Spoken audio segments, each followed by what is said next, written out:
On va discuter des règles. C'est-à-dire qu'on va partir d'un postulat qui est directement inspiré de la discussion qu'on vient d'avoir, en définitive. On se rend compte que les architectes ont de la peine à nous dire qu'est-ce que c'est qu'une bonne règle, en définitive, à nous dire c'est quoi la règle magique. Et c'est certainement bien normal. Donc la question, c'est pourquoi est-ce qu'on fait des règlements qui ont plein de règles ? Puisque eux, en tout cas, eux qui savent ce que c'est que la qualité urbanistique, architecturale, s'en passerait bien. Est-ce que ça existe déjà ? Est-ce que ça se pratique ? Je crois que savoir qu'il y a des choses qui existent, mais qui ne sont pas en fait tout à fait ce qu'on imagine par sans règles du tout. Et puis la question c'est, qu'est-ce que ça a comme conséquence sur le travail d'une Madame Mertz de la commune idéale ou la commune où il y aurait un règlement sans règles, et d'autres organes. Par exemple, ça a été mentionné par Christian Bridel, une commission d'urbanisme. Ça, c'est le truc qui revient tout le temps. Donc je propose que ça soit nous qui en débattions là, maintenant, pour voir ce que ça veut dire, en fait, qu'est-ce qui se cache derrière ça, et puis qu'on essaye peut-être de définir un référentiel commun, aujourd'hui, pour définir ça, parce que si jamais Renan doit se doter d'une commission d'urbanisme, ou d'architecture. C'est pas tout à fait pareil. Exactement. Ou d'architecture, c'est juste. Et ben voilà. Hein. Voilà, déjà. La discussion commence, mais comme c'est excitant. Justement pour définir ce que c'est et ce que ça n'est pas, pour éviter de tomber peut-être dans des questions peut-être un peu trop, pour simplifier la chose, dogmatiques. C'est-à-dire, à partir du moment où on a dit qu'on s'est doté d'une commission d'architecture, on a réglé le problème sans définir quelles sont ses compétences, quelles sont ses limites, quelles sont ses attributions, quelles sont tout ça. On va comme ça ? Anouk, nous t'écoutons. C'est tu es intelligent à nous dire à suivre. Bon, déjà, voilà, je peux juste parler de mon expérience à Morges, puisque quand j'ai commencé à Morges en 2015, eh bien, on était en pleine révision justement du plan général d'affectation. En fait, on commençait cette révision-là. Et puis, c'est une question qui nous a préoccupés, vraiment, de se dire, tu l'as pas mentionné, mais avant, j'étais aussi architecte. Pendant 10 ans, j'ai eu mon bureau d'architecture, donc c'est vrai que c'est quelque chose qui toute ma carrière professionnelle m'a questionné, règle par règle, etc. Et puis, lors de cette révision du plan général d'affectation, je crois que tu t'en souviens parce que tu nous accompagnais, on a fait des safaris urbains, et c'est une question qu'on a clairement posée à la population. En se promenant dans les quartiers comme ça, mais finalement, règle par règle, qu'est-ce qu'il faut ? Et toi, tu auras peut-être un avis contraire, mais moi, ce que j'en ai déduit, c'est que plus on est dans la zone intime, hein, finalement, moins on sent le besoin de règles, mais par contre, plus on arrive dans le cœur de la ville, alors là, les gens ont besoin de règles. Et là, il y avait vraiment des gens qui disaient, oui, on est obligé de tout réglementer, etc. Donc voilà, ça c'est un petit peu de ce qui en était ressorti. Puis bien entendu, on avait la même, ça a été évoqué tout à l'heure, un règlement très strict, il n'empêche pas la mauvaise architecture, alors ça c'est sûr. Ça peut par contre des fois empêcher une bonne. Ça, on a aussi vu ce cas où on peut le mettre dans tous les sens, mais non, un bon projet ne passera pas dans le règlement. Et puis, par contre, une absence totale de règles, ça peut aussi vite devenir un peu complètement chaotique. Ce n'est pas non plus quelque chose d'intéressant. Donc nous, bien, ça fait écho, hein, je me permets de le dire parce qu'il y a eu beaucoup de choses que j'ai entendues tout à l'heure. C'était les mêmes questions qu'on s'est posées sur l'identité des quartiers, par exemple, sur la commission d'architecture, sur le rôle de la police des constructions, qui nous on appelait plus ça la police des constructions, hein. C'était aussi le bureau des autorisations de construire, parce qu'on voulait vraiment être un bureau qui accompagne les projets, et puis pas qui vient à la fin en disant non. Voilà. Et puis là, on s'est beaucoup intéressé à se dire, c'est quoi qui fait l'identité d'un quartier ? Et puis finalement, on a retenu quelques petites choses qui est l'identité d'un quartier. c'est bien sûr son affectation, est-ce que c'est une zone d'habitation ou bien d'activité, etc. C'est aussi sa structure urbaine, sa typologie urbaine. Est-ce que c'est un îlot? Est-ce qu'on est dans un quartier avec des plots, etc. Bien sûr, sa densité aussi, un rôle à jouer dans l'identité. Mais aussi, et ça nous a vraiment préoccupés dans notre plan général d'affectation, c'est ce qu'on appelle les frontages. Comment on fait ces frontages? En fait, c'est l'espace qui se trouve entre la façade et la limite du domaine public. Ça, eh bien, bien sûr que ça change forcément dans tous les quartiers. Au centre-ville, ça n'existe clairement pas. On est directement sur l'espace public. Et puis, dans les quartiers périphériques, eh bien, on voit apparaître des bordures, de la végétation, etc. Et puis ça, ce sont ces éléments qu'on a décidé de vraiment inscrire dans le règlement. Aussi la hauteur, je n'en ai pas parlé, mais aussi la hauteur des constructions. Voilà, et tout le reste, finalement, la matérialité, la forme des toitures, etc., eh bien, on s'est dit, là, on veut rester très libre. Finalement, on a plutôt essayé de déterminer le vide et puis pas le bâtiment, la construction lui-même. Mais pour ça, là aussi, c'est quand même, la municipalité ne se sentait pas très à l'aise finalement avec ça, parce que c'est quand même eux qui doivent décider si un bâtiment peut donner l'autorisation de construire ou pas. Est-ce que c'est de la bonne architecture, pas de la bonne architecture? C'est pour ça qu'on a mis en place une commission d'architecture, pour soutenir la municipalité dans ses doutes. Voilà. Donc. La municipalité n'était pas à l'aise parce qu'elle avait peur de son incapacité à juger de ça? Oui, parce que c'est souvent, on se retrouve avec des projets qui rentrent tout à fait dans la ligne, mais vraiment qui ne vont pas dans le lieu, dans le site, quoi, qui sont. Et puis, eh bien, la municipalité n'est pas armée pour se défendre là contre. Quand elle refuse un permis de construire. Alors, avec une commission d'architecture, elle est un peu plus sûre. Et puis, les tribunaux ont tendance à reconnaître le préavis de la commission d'architecture. D'accord. Pour autant que la commission soit une commission qui n'ait pas des intérêts à la commune, etc.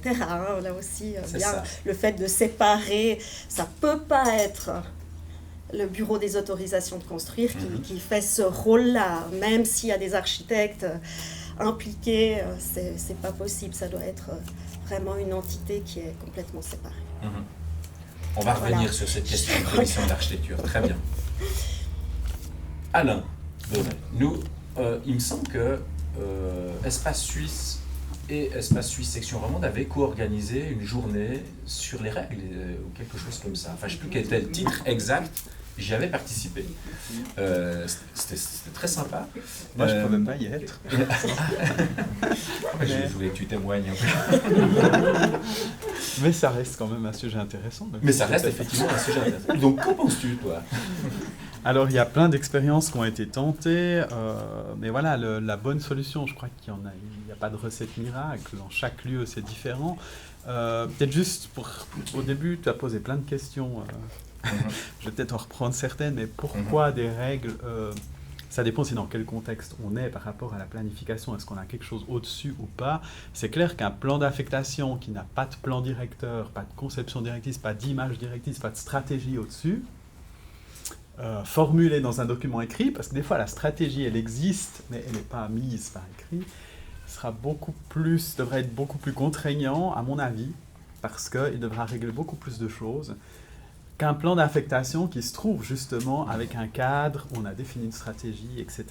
Et puis on pourra peut-être laisser plus de souplesse dans le plan d'affectation, parce que si certains ou certaines se plaignent qu'il y a des lacunes et que c'est pas clair, il faudra toujours se référer au plan directeur ou à l'image directrice pour dire oui, mais l'intention de la commune, c'était ça. Donc même si ça ne figure pas, voilà. Donc il faut vraiment voir ça comme des garde-fous, mais qui se combinent avec d'autres éléments stratégiques. Et puis après, garde-fous aussi, parce que ça a été dit tout à l'heure, on est aussi dans une société qui est toujours plus judiciarisée, je ne sais pas si c'est le bon terme, peut-être des choses qui étaient possibles de discuter il y a 10 ou 15 ans, aujourd'hui, ne le sont plus.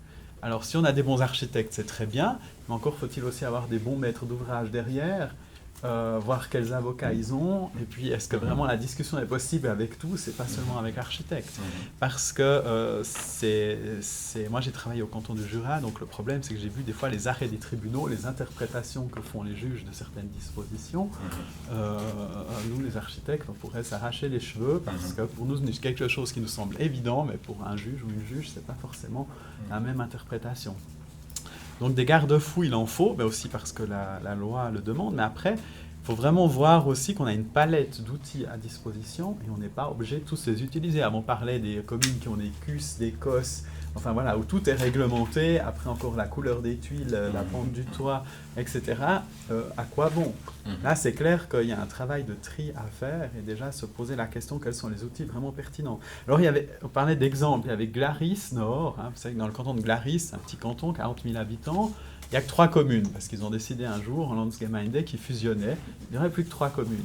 Alors, la commune de Glaris Nord, 18 000 habitants, en fait, c'est 8 anciennes communes, 8 villages. Ils ont dit, bon, nous, on va refaire notre plan, on va innover, on va demander à un architecte, Peter Merkli, de Zurich, de nous faire des propositions et d'avoir un règlement épuré, simple, qui fonctionne.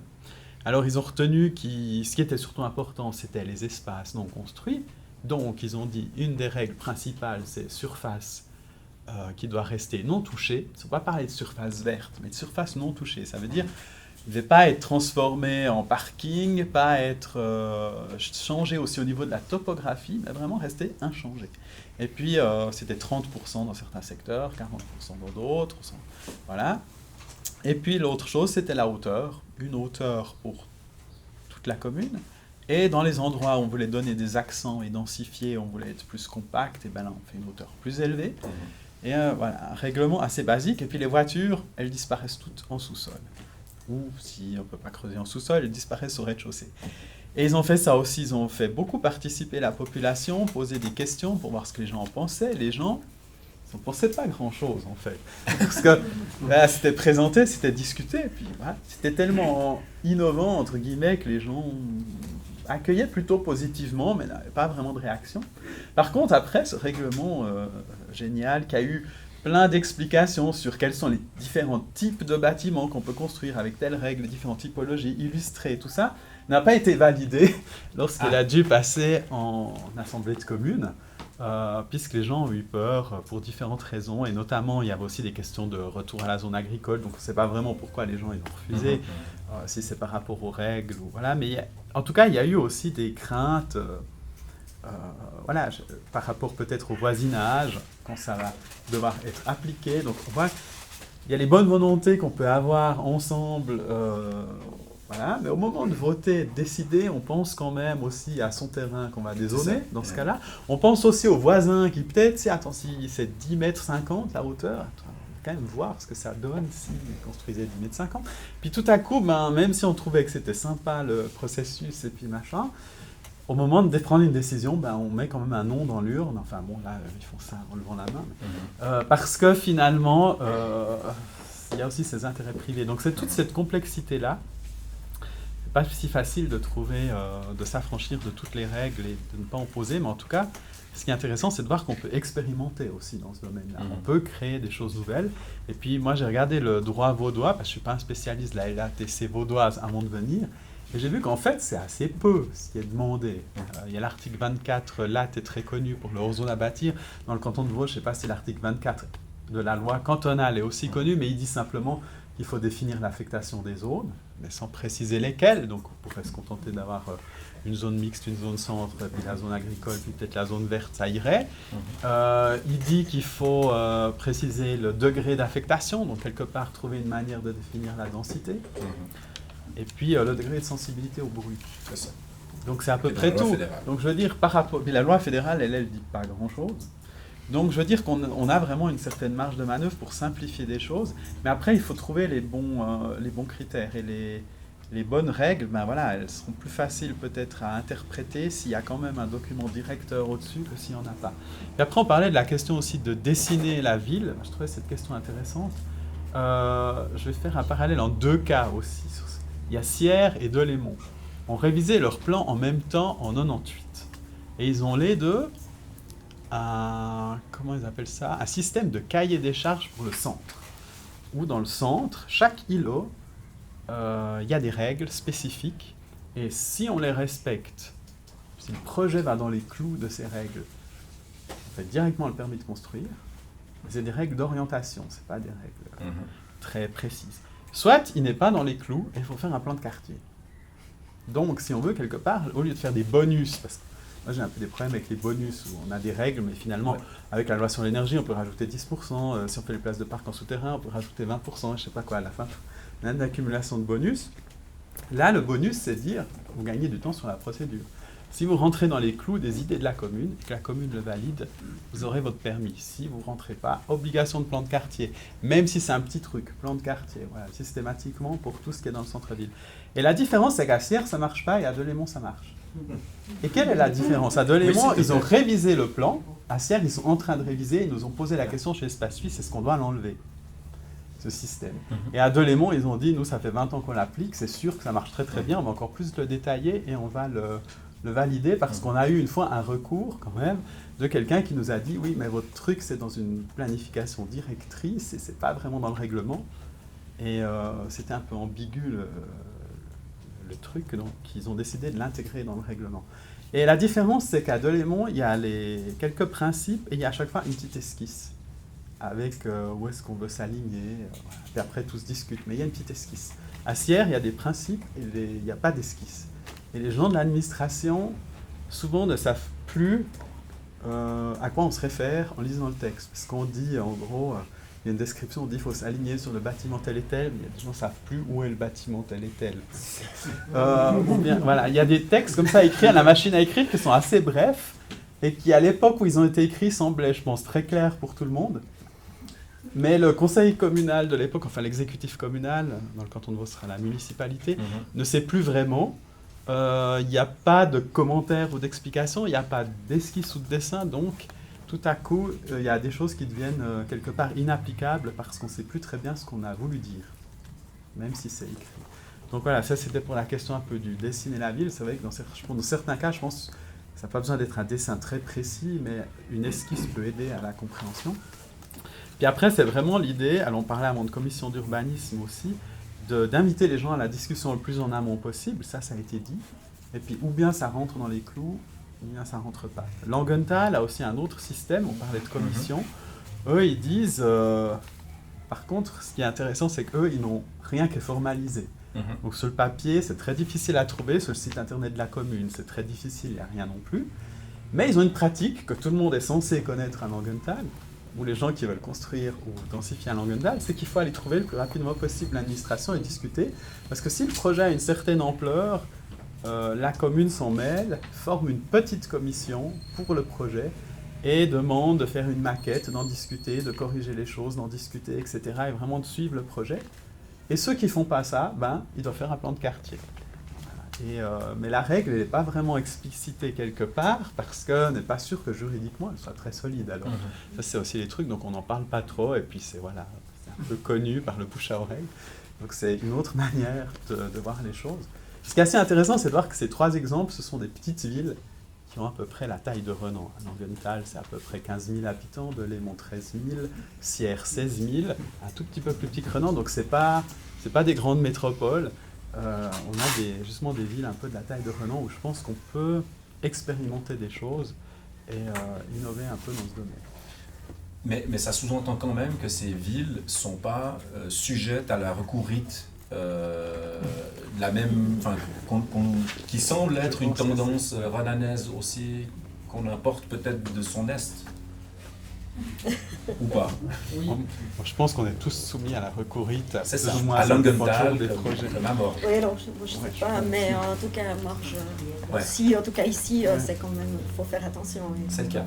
Mais dans les cas Sierre, Delémont, Langenthal, est-ce que quand il y a des oppositions et des recours, on a eu une idée des problèmes politiques que ça a sur la permanence des pratiques, justement, parce que si tout fonctionne là-dessus, puis que tout s'effondre parce que en fait c'est illégal ce que vous faites, et puis le tribunal a décidé, que font-ils? À Delémont, il y avait cette question justement parce que quelqu'un a contesté en disant oui, mais vos petites esquisses et vos trucs pour dire plan de quartier ou pas plan de quartier, c'est pas solide, parce que moi, mon projet, il est conforme au règlement, etc. Mais le tribunal n'a pas balayé la question. Il a dit oui, c'est vrai que c'est pas très solide juridiquement, donc on vous invite lors de la prochaine révision du plan d'affectation à ces règles les intégrer dans le plan. Alors ils ont refait les règles, ils ont même fait une maquette et ils l'ont intégré en annexe du règlement, puis l'article du règlement renvoie à l'annexe, etc. Donc, et apparemment ça suffit. Mais je pense que la recourite c'est un réflexe qu'il y a partout, mais de nouveau on l'a dit avant, plus le projet est grand, des fois moins il y a de recours. Donc des grands projets à Delémont comme le théâtre du Jura, il n'y a pas vraiment eu d'opposition. Après, c'est souvent dans les quartiers plus périphériques, quartiers de villa, où on a un jardin, ou des choses comme ça, l'ombre portée du voisin, tout à coup, même si elle n'est pas prévue dans la législation cantonale, même si elle n'est pas prévue dans le règlement, tout à coup, ça devient une question juridique. Et je pense que c'est même pas que enfin voilà, tout devient sujet à essayer de bloquer le projet du voisin. C'est aussi, je suis désolée, je vais me permettre de rebondir, c'est aussi l'esthétique. Les gens ont un avis sur la maison d'en face et c'est pour ça qu'on a bien senti ce besoin d'avoir cette commission d'architecture. On pourrait se dire, chacun est libre dans sa maison, en plus il se cache un peu, on a un peu interdit de se cacher, mais voilà. Mais là, il y a aussi, c'est pas seulement sur la volumétrie, pas seulement sur la hauteur, la densité, mais c'est aussi sur l'esthétique. Et puis, comment faire pour pas l'inscrire dans un règlement? Eh bien voilà, ça c'est ce qu'on a utilisé à Morges, c'est cette commission d'architecture. Il y a un cas, Renan, c'est le fameux bunker de Dreyer et Frenzel en béton. Je trouve très intéressant parce que finalement, peut-être que les gens ils sont pas contents, des gens sont pas contents et auraient fait opposition, en tout cas ils en parlent beaucoup une fois réalisé. Puis je vois pas très bien ce qu'un règlement aurait pu changer ou ce qu'on aurait pu imaginer pour changer. Et au contraire, cette liberté qui est laissée là, est-ce que c'est pas une sorte de, comment on va dire, je provoque peut-être un peu, mais une sorte de, on se satisfait de ça, ou on va chercher l'architecture où on peut la trouver. C'est-à-dire qu'on va chercher l'architecture là parce que plein d'autres choses sont conditionnées par les règles et donc on s'exprime où on peut s'exprimer. Est-ce que dans l'élaboration de ce projet-là... Plus que de parler d'architecture, parce que je peux comprendre que c'est un bâtiment monument un petit peu, qui conditionne très très fort un contexte qui était déjà bâti, mais c'est un projet qui part du règlement, des contraintes du règlement avant tout. C'est ça. Et c'est aussi ce qu'on a dû démontrer, c'était l'anecdote dont je parlais avant, où il y a eu finalement à la fin du projet une sorte de soirée avec le voisinage, la commune et les architectes, et puis il y a eu des échanges, chacun est reparti à la maison avec le même avis qu'il est venu, mais chacun a pu s'expliquer, puis c'est ça aussi le processus d'acceptation qu'un quartier change. Et je crois que c'est pas forcément lié à l'architecture, à l'esthétique de l'architecture, c'était en l'occurrence ici surtout lié au fait que les gens pensaient que cette parcelle elle était constructible depuis que le propriétaire allait la céder à la commune pour en faire un parc. Ça comme ça, c'est peut-être un peu direct, mais je crois que le problème était plus ça. Et puis l'autre problème qu'on avait, c'est qu'il y a les personnes qui sont venues à cette soirée, c'est des gens qui étaient propriétaires et qui estimaient qu'ils perdaient de la valeur à leur propre bien. Donc c'est un problème d'individu, c'est pas un problème de collectivité. Je sais pas, il y avait plein d'autres mondes qui étaient là ce soir-là, qui expliquent les choses différemment que l'architecte, mais moi je pense que c'est pas question d'architecture. C'est pas question d'être beau ou pas beau. C'est très intéressant d'avoir cet avis-là aussi, parce que moi j'en ai déduit des choses, et puis c'est vrai que c'est assez intéressant de voir comment ces appréciations-là, elles sont justes ou fausses. À Lausanne, il y a eu un débat hyper houleux dans le cadre de la dernière révision, c'était de savoir où est-ce qu'on allait densifier et pas densifier. Dans certains quartiers, par exemple Fourmi, la densité a été artificiellement baissée en cours d'élaboration du plan, alors qu'on était le long du métro, parce que, dixit l'ancien chef du service d'urbanisme, il y a trop de médecins et d'avocats dans le quartier. Et je pense que c'est assez intéressant, parce que ça montre que cette question d'individu, en définitive, soit on peut dire pragmatique, ce qui est le bon côté des choses, c'est qu'on veut le faire passer, ce règlement, parce qu'en même temps, il y a le préavis 3000 logements d'une autre direction qui vient, et puis qu'il faudrait valoriser peut-être un peu mieux les parcelles communales, nécessite l'application d'un plan, donc on ne va pas retarder pour, sur la question du principe, obtenir gain de cause en disant il n'y a pas de raison que les riches propriétaires soient mieux servis que les pauvres locataires du centre-ville, où il y a eu des droits de densification en définitive qui ont été apportés. Mais si on revient juste à Morges, et puis cette histoire de frontal, donc il a l'enquête, donc on n'a pas encore vraiment moyen de vérifier. Si, il est tout à fait visible. On a reçu tous les... Je fais ça encore juste avant de partir, de changer d'orientation. On a reçu tous les opposants au plan d'affectation, donc il est tout à fait visible sur le site internet, etc. Mais les opposants, ils réagissaient à cette méthode qui effectivement se basait sur l'identité, les frontages et qui définissait finalement moins de choses que ce qu'il y avait avant, vraisemblablement. Un peu, oui, surtout dans les quartiers de villas. Ils se sont opposés à ça. Oui, pour préserver vraiment leur quartier tel qu'ils l'ont toujours connu, etc. Et puis, bon, je dois quand même dire que c'était pas tellement finalement sur ces règles, c'était plutôt sur la densification. Cette densification, elle est voulue, pourtant on a été très modéré sur Morges, mais du moment qu'il y a quelque chose qui peut changer dans leur quartier de villa deviennent des quartiers de faible densité, voilà, ça c'était un petit peu l'émotionnel qui est ressorti. Sur l'absence de règles, autrement, non, je dirais... Parce qu'en tout cas, il y a une analogie. Sur les toits à deux pans ou les toits plats qu'on peut mettre partout un petit peu, oui, il y a eu ce genre de choses, mais voilà, il y a quand même... on ne veut pas des toits plats à côté de chez nous, ça, on a quand même eu ce genre de réaction, mais finalement assez peu. Ouais. Parce qu'il y a quand même une analogie Morges-Renan intéressante, dans le côté ville finie, on va dire, et qui fait que... pour avoir suivi un peu ces discussions, la question de l'identité est venue du fait qu'on présupposait que la ville était finie. Oui. Et que donc, on allait peut-être densifier 2-3 choses, mais qu'en gros, on serait sur... tout a été construit et que les marges, elles sont dans soit la démolition-reconstruction, soit l'extension, mais toujours dans une ville qui est telle qu'elle est, et puis les espaces verts allaient rester verts. Oui. J'ai peut-être quand même juste oublié de dire une chose, c'est que le cœur de la ville ne faisait pas partie de ce plan d'affectation, ce qui est vraiment... voilà, là on est parti sur tout à fait autre chose, plus un travail parcelle par parcelle avec une commission d'architecture, mais ça ne fait pas partie du PA, du plan d'affectation communale. On va revenir à cette question de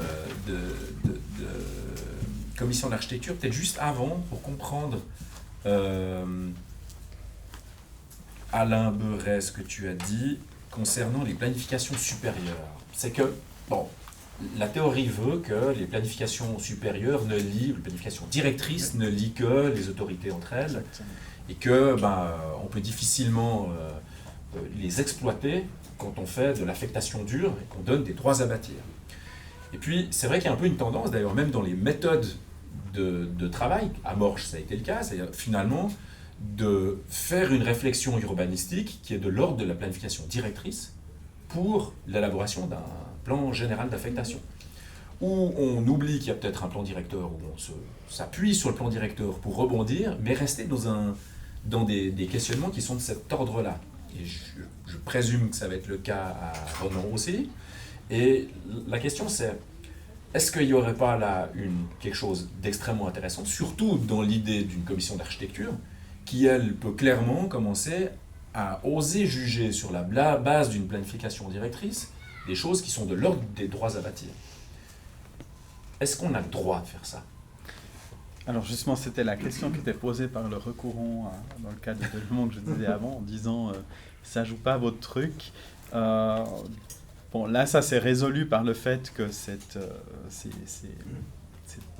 planification par cahier des charges, comme il l'appelait, ce cahier des charges par îlot dans le centre-ville, qui est inscrit comme dans la planification directrice, a été reprise, actualisée, et puis a été finalement intégrée comme annexe du règlement sur les constructions. Donc, et ça devient devient partie intégrante et ça devient liant. Mais c'est toujours quand même plus facile d'avoir des règles générales, enfin de poser les bases des secteurs où on veut densifier ces choses-là dans le plan directeur communal ou dans un schéma directeur, parce que ça a l'avantage que c'est une vision qui est aussi assez facile à communiquer. Parce que justement, sur ce genre de plan, en général, on n'a pas les parcelles.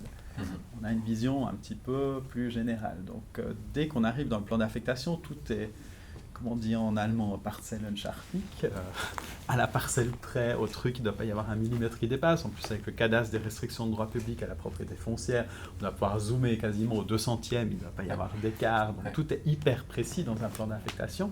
Et puis, dans un plan directeur, on peut se permettre une certaine souplesse et puis des marges d'interprétation.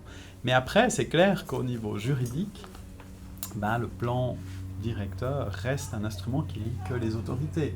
Donc il y a toujours un peu cette ambiguïté-là, et quelqu'un qui veut vraiment, qui est un bon avocat justement, qui veut faire de la recourite pourra peut-être s'en servir. Donc il faut après bien choisir quand même les quelques règles essentielles dans le plan d'affectation. On ne peut pas s'affranchir de toutes les règles en disant, quand on ne sait pas, on se référera systématiquement au plan directeur, parce que là au bout d'un moment un tribunal va dire que ça ne tient pas debout votre truc.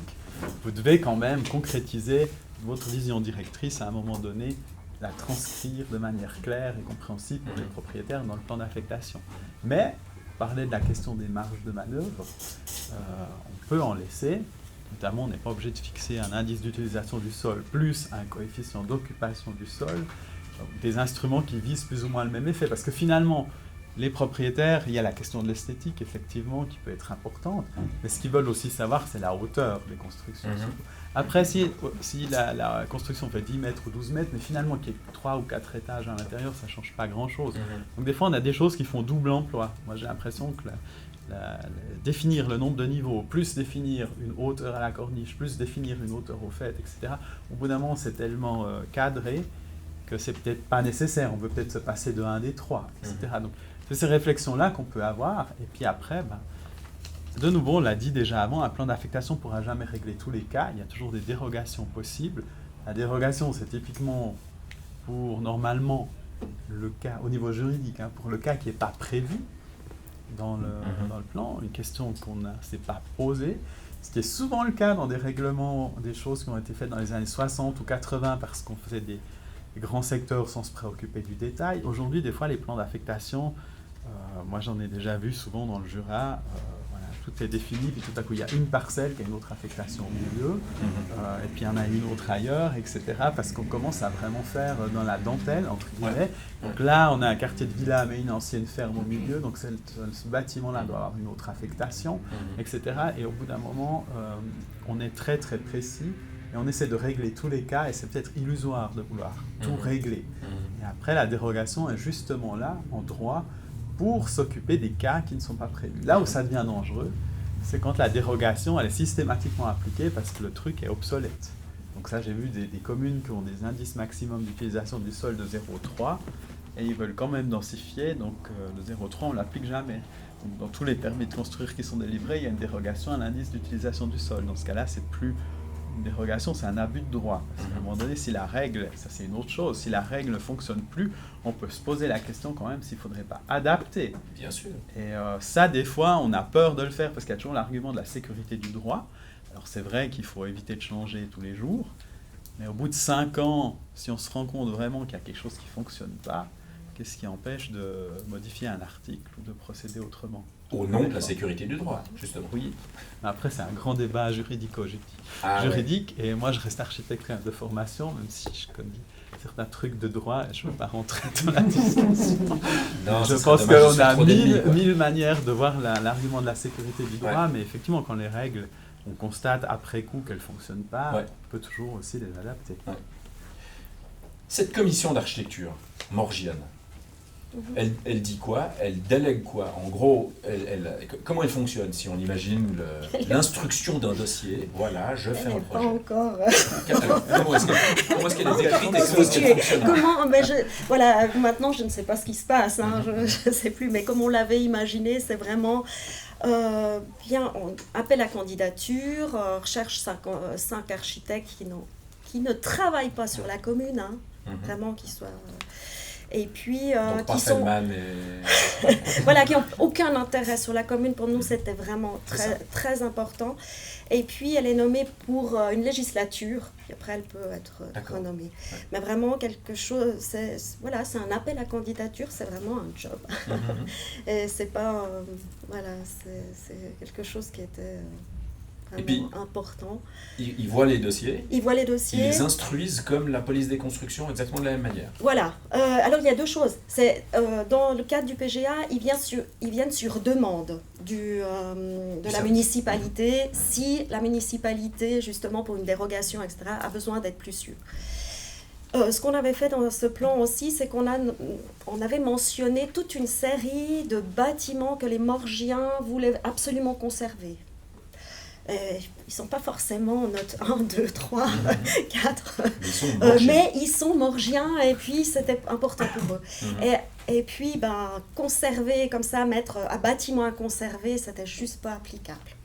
Donc, ce qu'on a fait, c'est que pour tous ces bâtiments, eh bien, on fait appel à cette commission quand on veut toucher ce patrimoine-là. Et cette commission, c'est aussi ce qu'on voulait utiliser pour le bourg. Cette commission, elle va édicter des lignes directrices. Elle va déjà faire un relevé avant de commencer un projet. C'est vraiment avant de commencer un projet, elle fait un travail de donner des lignes directrices pour pouvoir... faire quelque chose sur ce bâtiment. Est-ce que ça vaut la peine de le conserver ou pas? Puisque, si on avait octroyé des droits à bâtir, on peut pas dire vous conservez puis vous ne pouvez plus rien faire, parce que là, ça serait de l'expropriation matérielle. On ne peut pas faire ce genre de choses. Donc, cette commission, elle travaillait aussi. Pas seulement donner un préavis, mais elle travaillait aussi en amont sur demande. D'accord. Puis après, donc elle fait une sorte de cahier des charges. Elle fait un cahier des charges. C'est ça. Et puis ce cahier des charges, il est transmis aux architectes qui vont travailler là-dessus, ou aux maîtres d'ouvrage, et puis ils font un projet. Et la commission Elle fait un préavis. D'accord, elle fait un préavis. Ouais. Ce préavis, il se positionne sur quoi? Et puis c'est un préavis qui a quoi comme valeur par rapport au travail de la police des constructions et celui de la municipalité? C'est un préavis séparé. C'est un préavis supplémentaire. Supplémentaire. Ouais. Donc en gros, ça ne change rien aux compétences de la municipalité, ni aux compétences du service. D'accord. C'est intéressant ce point-là, parce que ça veut dire qu'on retourne un peu dans l'aménagement du territoire à une notion qui est fondamentale, c'est la pesée des intérêts. À un moment donné, il faut que l'autorité qui prend une décision, aussi l'autorité politique, fasse une pesée d'intérêts. Et puis c'est un élément important qui entre dans cette pesée d'intérêt, mais ça ne veut pas dire que c'est forcément dans tous les cas suivi à 100%. Exactement. Il reste toujours là derrière, après, une appréciation aussi politique quelque part. Et justement, s'il y a des marges de manœuvre, dans le règlement, la pesée des intérêts est aussi possible. Si tout est réglementé, comme dans certains règlements de village vaudois, à la tuile près à la couleur, la pesée des intérêts quelque part, elle n'existe plus et c'est plus tellement intéressant. C'est ça. Ouais. Effectivement, ça c'est une notion chère aux vrais urbanistes. Mais la question de cette pesée d'intérêt, j'ai l'impression qu'elle est contraire au principe du droit. C'est-à-dire que la sécurité du droit nous pousse à ne pas avoir à faire de pesée d'intérêt, parce que c'est... Alors c'est vrai que si on réglemente tout et qu'on n'a pas de disposition, par exemple, sur l'intégration qui laisse des marges de manœuvre, des marges d'interprétation, alors il n'y a plus de pesée d'intérêt, tout est réglé. Ou bien le projet il est conforme, on est obligé de le tamponner et de le valider, même s'il est nul. Ouais. C'est pour ça que c'est intéressant de laisser des marges de manœuvre, parce que dans toutes les lois cantonales, il y a toujours un article sur l'intégration, une disposition sur l'esthétique en droit vaudois, Suivant les cantons, ça s'appelle autrement. Mais il y a toujours, la commune a la possibilité de formuler certaines... Voilà, il y a toujours quelque chose dans tous les droits cantonaux. Et puis après, la commune peut le décider, elle l'utilise ou pas. Ou alors elle peut dire, non, chez nous, l'esthétique, ça n'existe pas, l'intégration dans le site non plus, c'est ou bien ça respecte les 10 mètres 50, ou ça ne les respecte pas. Et on s'arrête là. Donc, il y a cet aspect qualitatif, il est quand même possible dans la législation.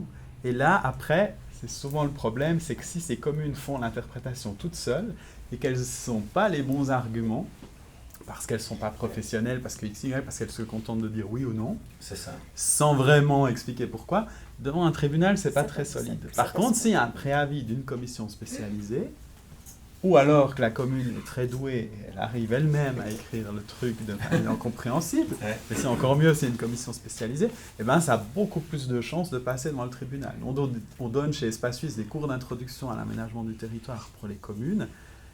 On a toujours un ou deux exemples de pratiques de la clause d'esthétique qu'on montre dans nos slides. Et puis les tribunaux, suivant comment ça a été argumenté, ils vont aller plutôt d'un côté, du côté de la commune, ou plutôt du côté des recourants. Ça dépend quels documents on donne à l'appui. Donc c'est la même chose pour les dérogations. Les dérogations, c'est pas juste dire oui, mettre vos 0,3, je veux pas, je veux 0,4, donc donnez-le-moi. Ça risque de pas passer, il faut le motiver. Eh bien, le préavis, c'est la même chose. Si on accepte ou on refuse un permis de construire pour des questions d'intégration, d'esthétique ou de qualité, il faut pouvoir le motiver. Et puis avoir dans le règlement un article qui le permet aussi.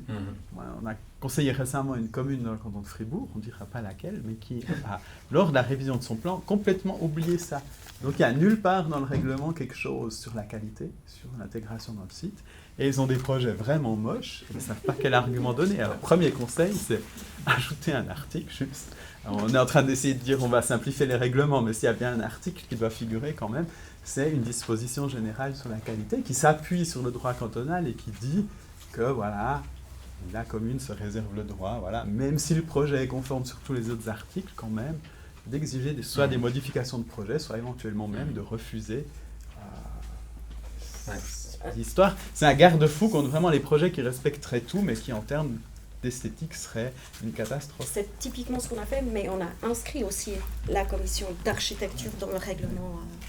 Pour lui donner aussi une solidité. Oui. Et puis peut-être juste pour dire pourquoi on en est arrivé là, en fait. Pourquoi on s'est dit, mais c'est qu'on a eu la chance, parce qu'on a commencé notre la révision du plan en 2015, après il y a eu les aléas, la nouvelle LATC, donc on a pris un peu de temps, mais notre projet il était fini en 2016 finalement, été 2016. Et là on a demandé pour tout, on a écrit dans la feuille des avis officiels que tout propriétaire qui voulait construire devait venir nous trouver. Et on dévoilerait le plan d'affectation, parce que ce n'était pas possible, il était vraiment trop frais, il n'avait pas encore vraiment passé dans les mains de tous les services cantonaux. Donc c'est simplement pour éviter que pendant cette grande période, il y ait des choses qui se fassent, qui aillent à l'encontre de ce qu'on voulait voir. Donc là, pendant finalement, ça a duré... presque 3 ans, on a reçu les architectes, les propriétaires, etc. Et puis, on a travaillé avec eux et on a pu tester notre plan d'affectation. Ça a été un énorme travail pour l'équipe, qui n'est pas très grande à Morges, du bureau des autorisations de construire. Mais voilà, ça nous a quand même bien aidé ça nous a aussi permis de... En faisant travailler des architectes gratos qui viennent pour donner leur avis. Ça, il faut retenir pour votre Mais c'est du travail pour l'administration, par contre. C'est un échange de bons procès. C'est ça, c'est un échange de bons procès. C'est exactement ça. Je me suis posé la question dans vos différentes interventions. Là, finalement, qu'est-ce qui empêcherait d'avoir une commission d'architecture qui instruit le dossier et qui fait elle-même, on va dire, l'essentiel de l'appréciation, c'est-à-dire de l'instruction, et qui vaut au permis de construire. C'est-à-dire qu'en gros, la municipalité n'a pas d'autre choix que d'aller dans le sens de la commission. C'est-à-dire qu'elle délègue une compétence à une commission indépendante, sinon c'est ce qui se passe souvent, c'est que finalement, c'est comme d'avoir un délégué au patrimoine dans une commune. C'est qu'un délégué au patrimoine, il fait un boulot spécifique, puis il dit, c'est comme ça. Mais ce n'est pas la pesée d'intérêt. Le délégué au patrimoine, ou le délégué au patrimoine, défendra le patrimoine, et puis le délégué à l'énergie, puis ensuite, il y a la pesée d'intérêt qui revient à la municipalité. C'est-à-dire qui doit non seulement définir un peu des lignes directrices, c'est-à-dire qu'est-ce qui est important dans la vie, mais en même temps avoir la capacité de le traduire, enfin de comprendre la traduction par le projet. Et donc, si la commission d'architecture a véritablement une compétence de traduction, de vision directrice cette fois-ci, une vraie vision directrice, est-ce que finalement on ne peut pas se passer de règles, j'y reviens, en disant la commission d'urbanisme ou d'architecture, attention, elle a tout ce qu'il lui faut parce qu'elle a cette vision directrice qui est une décision municipale et elle sera peut-être mieux outillée pour évaluer si le projet il répond bel et bien à ces questions-là et avoir le droit de trancher. Parce que sinon, il y a une véritable dépendance en définitive entre la décision municipale qui n'est pas neutre non plus quand elle décide de dire non ici, de dire oui là. Et donc ça peut mener à une opposition et des recours juste parce que finalement on n'est pas super en accord avec la façon dont la ville apprécie la traduction de sa vision directrice. Et ça pesait d'intérêt. Oui, mais la commission d'architecture, elle va de fait défendre l'architecture. Mais qu'est-ce que l'architecture, sinon cet art suprême? Ben voilà, c'est peut-être là où on n'était pas d'accord. C'était d'accord. pour ça que, là j'insiste sur le fait commission d'architecture. C'était pas une commission d'urbanisme avec plusieurs... parce que là, il faudrait intégrer aussi les paysagistes, etc. Oui. Là, on est vraiment que dans une commission d'architecture et c'était voulu comme ça. Donc ça défend vraiment une partie. Donc, c'est pas eux qui peuvent faire, pour moi, la pesée d'intérêt. Vraiment, la pesée d'intérêt, elle doit rester dans les mains de la municipalité. Par contre, elle doit avoir pleinement confiance et elle doit avoir surtout choisi sa commission d'architecture. Ça ne doit pas être une commission imposée comme ça. C'est vraiment quelque chose qu'elle doit choisir. Elle doit avoir confiance en cette commission. Comme finalement, elle peut avoir confiance en ses employés. C'est la même, ou pas, de la même manière. Moi, je partage assez ce point de vue. Je pense que il faut laisser à chacun son domaine de compétence parce qu'il ne faut pas oublier que les architectes de la commission d'architecture, les fois où il y aura des procédures et des recours, si c'est eux qui sont tous les pouvoirs qui leur sont délégués par la commune, c'est aussi eux qui vont se retrouver convoqués au tribunal. Et peut-être que ça peut être régulièrement. Et peut-être qu'au bout d'un moment, ils ne seront plus d'accord de venir siéger dans la commission. Il faut pas, je dis ça sous forme de boutade, mais il ne faut pas sous-estimer non plus que les gens qui s'engagent dans ce genre de commission, c'est un travail, c'est un engagement et c'est pas rien. Donc je pense qu'il faut pas non plus mélanger les rôles parce que le personnel administratif qui est là, il a un cahier des charges, ça fait partie aussi peut-être de son travail de rédiger des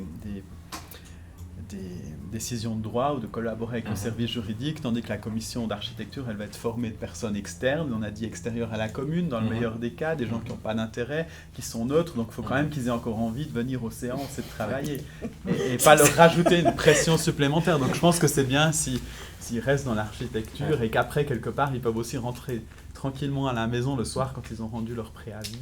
Ça les poursuive pas. Non, mais je veux dire, si on veut vraiment être neutre et avoir un avis d'expert externe, il faut aussi à un moment donné pouvoir... chacun fait son boulot quelque part. Où je me dis qu'il y a quand même différents niveaux de risque et de crainte de revenir au travail le lendemain, c'est que quand c'est pour apprécier ou évaluer et faire cette pesée d'intérêt entre différents critères, pas forcément tous compatibles. On ne peut pas faire la somme de tout ce qu'on aimerait puis dire voilà, le projet il existe, sinon il y aurait des programmes informatiques qui feraient les projets à notre place. Ce serait magnifique.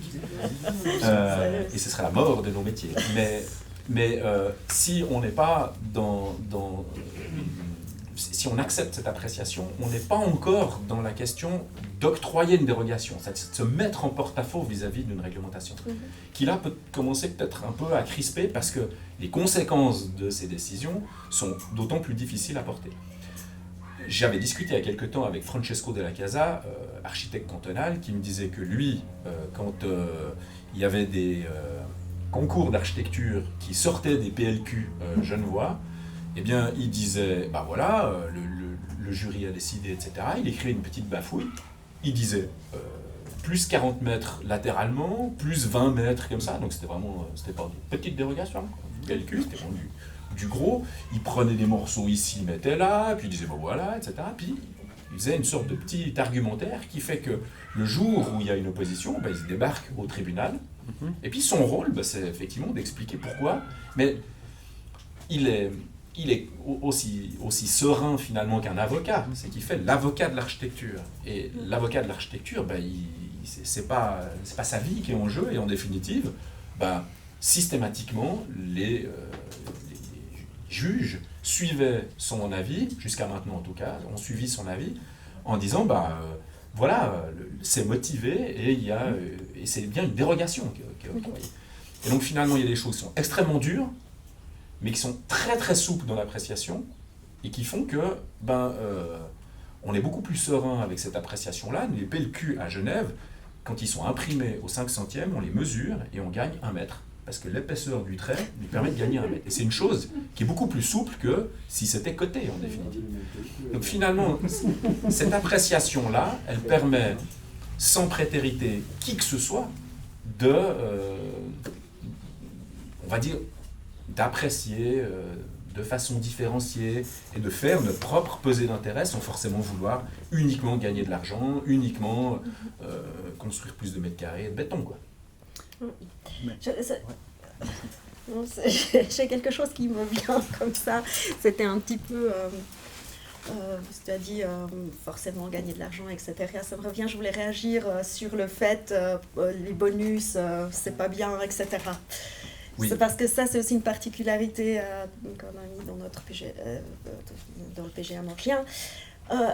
On a tout un système de bonus, parce que comme on ne voulait pas réglementer, ça c'était un parti pris, on voulait réglementer le moins possible, on voulait inciter les gens à faire bien les choses en matière d'environnement ou bien aussi de social, etc. Donc là, on a octroyé des droits à bâtir supplémentaires suivant quelles mesures... C'est par exemple un propriétaire voulait faire une place de jeu qui l'ouvrait à tout le quartier, par exemple. Là, il a des droits à bâtir supplémentaires. Alors, bien sûr qu'il y a un plafond, hein. C'est 15% maximum, mais on a toute une liste de mesures comme ça, et puis qui octroie 5 ou 10% de droits à bâtir supplémentaires. Donc mais maximum avant tous les autres qui viennent. L3PL... loi sur l'énergie, donc il rajoute des pourcents. Voilà, ouais, c'est octroyé en plus par la commune. Donc voilà, ça c'est quelque chose que... Moi je trouve que plutôt que justement dire il faut absolument faire ça, je crois que la seule chose qu'on a vraiment obligé, point de vue environnemental, c'est... on a des... il y a des toitures végétalisées, si elles sont plates, elles sont végétalisées, etc. Ou un facteur aussi de rétention des eaux. Voilà. Mais autrement, on n'a pas vraiment voulu réglementer, mais se dire pourquoi pas favoriser finalement ceux qui font bien. Voilà, ils ont une petite récompense, plutôt récompensée. Et puis, de la même manière, vous en avez parlé tout à l'heure sur les cages d'escalier, sur les entrées, eh bien, dans le règlement, nous, on a dit, ce qui compte dans les surfaces brutes de plancher, c'est un corridor de 1,20 m, mais si vous faites 1,50 m, on peut le déduire des surfaces brutes de plancher, par exemple. Oui. Donc, vraiment, on a essayé de chercher, de faire en sorte qu'il y ait des possibilités de faire ça mieux. Répond directement à la demande de Mme Mertz tout à l'heure. Voilà. C'est pour ça que je me suis... Mais le bonus, juste pour bien comprendre, le bonus, il est sur l'indice d'utilisation du sol ou il est sur quoi? Ou c'est sur la hauteur du bâtiment? Non, c'est sur l'indice d'utilisation du sol. Qu'en pensez-vous, Alain, de ça? Alors moi, je vis dans une ville où il n'y a plus d'indice maximum d'utilisation du sol. Il y a beaucoup d'endroits en Suisse où il n'y a plus d'indice d'utilisation du sol parce qu'on estime justement qu'avec d'autres instruments, c'est pour ça que souvent, il y a d'autres communes pratiquent le fait que le bonus, il est sur la hauteur. Et là, je trouve que c'est plus discutable par rapport aux voisins, parce que finalement, à quoi bon fixer une hauteur si avec le temps, tout le monde va faire bien et tous les bâtiments vont être plus hauts? Donc autant dire que la règle, c'est qu'on peut construire 1,50 m plus haut tout de suite. Donc on passe de 10 à 11,50, tout le monde a le bonus de 15%, et puis après on peut toujours refuser les projets qui ne rempliraient pas certains critères. Mais si c'est sur l'indice, là je comprends. Ce qu'il y a, c'est qu'aujourd'hui, c'est vrai qu'il y a de plus en plus de communes qui renoncent à l'indice d'utilisation du sol, parce qu'elles estiment qu'il y a suffisamment d'autres instruments qui permettent d'encadrer le bâti. Justement, Glaris Nord, ils n'en avaient pas. Un projet que je disais, parce qu'ils avaient l'indice de, comme ils disaient, surface non touchée, pas vraiment un indice de surface verte, mais un truc encore un peu plus contraignant. Il y avait la hauteur, il y avait les distances à la limite, et puis il y avait aussi le nombre d'étages. Ils estimaient qu'il y avait suffisamment de choses avec ça, qu'il n'y avait pas besoin d'indice. Donc ça c'est aussi, voilà, il faut bien savoir, il faut vraiment voir ça comme une palette de choses à disposition, d'instruments pour réglementer la densité, la hauteur des constructions, la forme, etc. Mais après, on n'est pas obligé d'utiliser non plus tous les outils à disposition. Nous, on avait juste l'indice. Vous n'aviez que l'indice. Bien sûr, on a pratiqué. Voilà. Alors là, je comprends dans ce cas-là. Voilà, et ça laisse, là je rejoins ce qui était dit tout à l'heure, ça laisse quand même plus de souplesse aux architectes d'avoir un indice que si on rajoute... Il n'y a rien de neutre dans ces questions-là, parce qu'un indice, c'est forcément un indice maximum, ce qui sous-entend que les gens veulent construire un maximum, alors que parfois ils ne veulent pas construire plus, que donc l'indice minimum, je ne suis pas sûr qu'il soit légal d'ailleurs, mais enfin... Si. Et puis l'indice n'est pas, peut-être pas en droit vaudois, mais dans d'autres cantons. Ah, bah ça, pourquoi pas. Et puis effectivement, ensuite, il y a, si on ajoute des indices aux indices, c'est-à-dire que chacun veut son indice, on n'a plus effectivement aucune maîtrise des droits, parce que s'il y a les indices communaux plus les indices cantonaux via deux lois qui ont été pensées complètement séparément, on peut commencer à se poser la question de savoir, mais si on ajoute les 15% communaux plus les 15% cantonaux, ça fait quand même des grosses disparités qui fait qu'on n'a pas une maîtrise qui était en fait l'objectif quand on s'est fixé un indice, quoi. Le but d'un indice maximum, c'est de dire que ça sera ça et pas plus. Or là, on est 30% de plus dans certains cas. Ouais, alors ça serait pas possible. Mais je veux pas décrire tout le... Ah oui, c'est qu'il y a voilà, des cotels qui limitent quand même. D'accord, je comprends. Très bien. Est-ce que vous avez encore des choses à dire ou est-ce qu'on a le droit de prendre notre pause pile à l'heure? Je crois que c'est pile l'heure. On se retrouve dans un quart d'heure, si ça vous convient, pour la suite des festivités. Merci en tout cas de votre participation.